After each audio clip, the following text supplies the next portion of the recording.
محترم ٹرسٹیان حضرات، محترمہ پرنسپل صاحبہ، تمام مہمان خصوصی، دیگر اساتذہ اکرام اور میرے عزیز ساتھیوں، السلام علیکم ورحمۃ اللہ وبرکاتہ۔ میں اس بس میں تشریف لانے والے تمام مہمانان کو سب سے پہلے 78ویں یوم آزادی کی پرخلوص مبارکباد پیش کرتی ہوں۔ جب اپنا قافلہ اس عزم و یقین سے نکلے گا، جب اپنا قافلہ اس عزم و یقین سے نکلے گا، جہاں سے چاہیں گے راستہ وہیں سے نکلے گا۔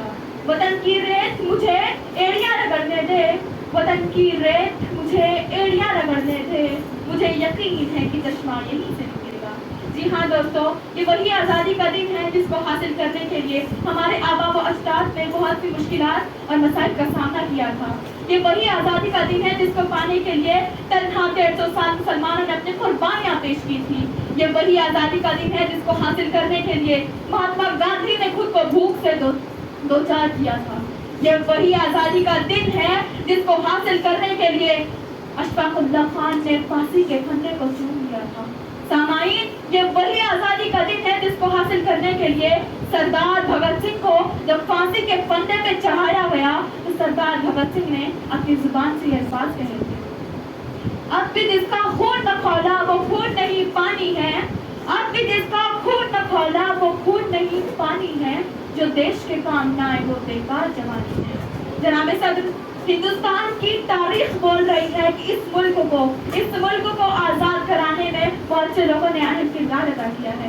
اگر ہم بہادر شاہ ظفر کی بات کریں، جنہیں 1857 کے ہنگامے میں رنگون کی کالی کوٹھی کے پیچھے ڈھکیلا گیا تھا، تو انگریزوں نے کہا تھا: دمدمے میں دم نہیں خیر مانگو جان کی، دمدمے میں دم نہیں خیر مانگو جان کی، اے ظفر ٹھنڈی ہوئی شمشیر ہندوستان کی۔ تو ظفر نے جو الفاظ اور جو جواب ان انگریزوں کو دیا وہ یہ تھا: غازیوں میں بو رہے گی جب تلک ایمان کی، غازیوں میں بو رہے گی جب تلک ایمان کی، تخت لندن تک چلے گی تیغ ہندوستان کی۔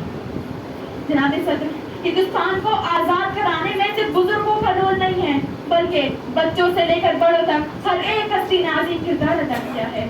تاریخ کے کسی کونے میں خطی رام بوس کا بھی ذکر آتا ہے کہ جنہوں نے 17 سال کی عمر میں اپنی جان کو نچھاور کر دیا تھا ملک کے نام۔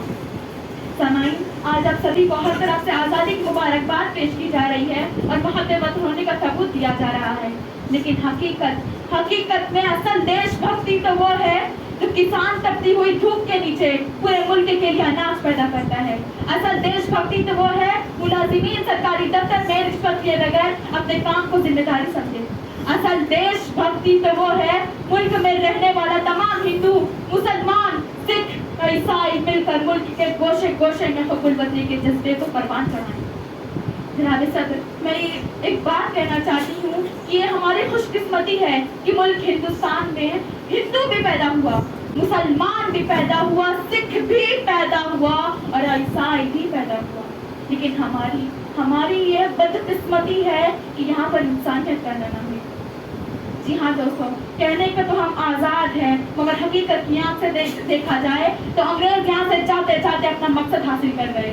آج کی تصور کی آنکھ سے اگر 15 اگست 1947 کا منظر دیکھیں تو یقین مانیے روح تھرا جاتی ہے، دل کانپ اٹھتا ہے، آنکھوں سے آنسو روا ہو جاتے ہیں۔ یہی بات ان حالات اور آج کل کے نسلوں کو دیکھ کر ہوتا ہے۔ دل میں ایک تیس سی اٹھتی ہے یہ سوچ کر کہ ہمارے آبا و اجداد نے اتنی مشقتیں اٹھا کر، اتنی قربانیاں دے کر کیا یہ ملک اس لیے حاصل کیا تھا؟ کہیے، کیا یہ ملک اس لیے حاصل کیا گیا تھا؟ کہنے کو تو ہم آزاد ہیں، مگر آج بھی ہمارا جسم، روح مغربی سوچوں سے گھرا ہوا ہے۔ کیا یہ ہمارا ملک اس لیے حاصل کیا گیا تھا کہ پنجگانہ نماز کی ادائیگی میں غفلت برتی جائے گی، عذر تلاش کیے جائیں گے؟ اسلام کے بارے میں اس قدر متفرق و متنازع خیالات پائے جاتے ہیں کہ اللہ کی پناہ، پیدائش سے لے کر وفات تک کوئی بھی ایک رسم جو ایسی ہو جو اسلامی طرز زندگی کے عکاسی کرتی ہو، تو دوستوں ہمارا ذہن، ہمارا رہن سہن، ہماری سوچ سب مغربی رنگ میں ڈوبے نظر آتا ہے۔ کسی شاعر نے کیا خوب کہا ہے: یہی درس دیتا ہے ہمیں ہر شام کا سورج، یہی درس دیتا ہے ہمیں ہر شام کا سورج،